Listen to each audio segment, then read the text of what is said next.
Dave, we saw the Orioles have the #1 overall pick yesterday, and of course they took Adley Rutschman, someone we all kind of expected. What did you see from that pick, and are you surprised at all by that? I'm not surprised, although there were some rumblings that it could have been Vaughn, it could have been Bobby Witt Jr. I don't think they could have went wrong with either of those three, maybe leaning towards Adley and Bobby Witt.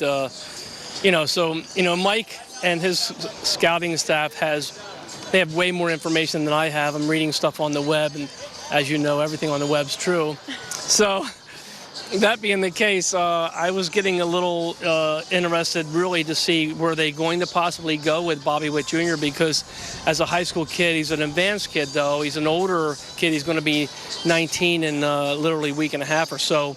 So it's not like you're drafting a 17-year-old, so there's some things there that I thought maybe they would go that direction, and even, his uncle, Doug Witt, is a scout for the Orioles. So there was another connection that I thought that they may lean that way. But when they went with Adley, I think ever since last year, everybody thought that Adley was the guy to take, and he didn't disappoint this year for Oregon State. He did everything that they hoped that he would do and maybe even progressed in some areas. So, yeah, I think that in the end they got a polished switch-hitting catcher who does all the other things defensively with the intangibles mentally and physically that you want to see in a catcher. And when people start comparing him to the next Johnny Bench or something like that, that's way up there. So that's the good thing, is that people think that much of him. Yeah, we just heard manager Brandon Hyde, of course, say he's an incredible switch-hitting catcher, and I think his pitch frame, everyone that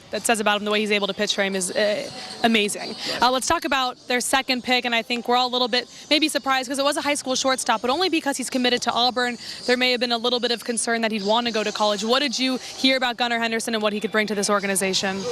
When you take a high school kid that early in the draft, especially where the Orioles are right now, trying to get better quicker, that was not necessarily a surprise, but it also just told me that, first of all, it's another one up the middle. They've taken a catcher, then they took Gunnar at short, and then later they took a center fielder. So guys that can play up the middle can typically go to the corners or go to the other parts on the field easier than somebody trying to go from a corner and play up the middle. So with Gunnar, I've been reading a little bit the last couple hours actually about him, and the first step is big time. The bat coming on a little bit, and the Auburn commitment, it's there, of course. Anybody who's anybody that actually is going to get drafted has some type of commitment collegiately. But I think with the type of money that they're going to throw him, I think slot money's over 1.7. Yeah. Should be okay. I mean, yeah, and I would think, you got to do your due diligence as well.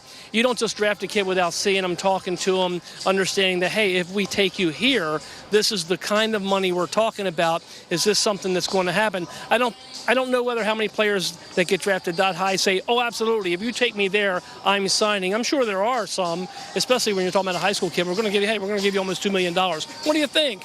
Want to go to college for 3 or 4 years? I would think that's going to be somebody that they'll be able to sign. And finally, they took Kyle Stowers, an outfielder from Stanford. Rather than talking about him, my final question for you, Dave, is are you surprised with the first 3 picks there was not a pitcher? Maybe a little, yeah, because let's face it, at the higher levels right now, we don't have a ton of high-level prospects. We don't even have a lot of guys at the higher levels pitching great. So you would think that maybe they would lean heavily on the college guys and somebody who could be here in a year or two and maybe stack it that way. But look, Mike Elias was pretty good when he was St. Louis, really good in Houston. I'll trust that Mike and his team feel that the appropriate time to take a pitcher was, I think, in the 6th or 7th round when they took the first pitcher. I'll go with what he thinks. Dave, thank you so much. You bet.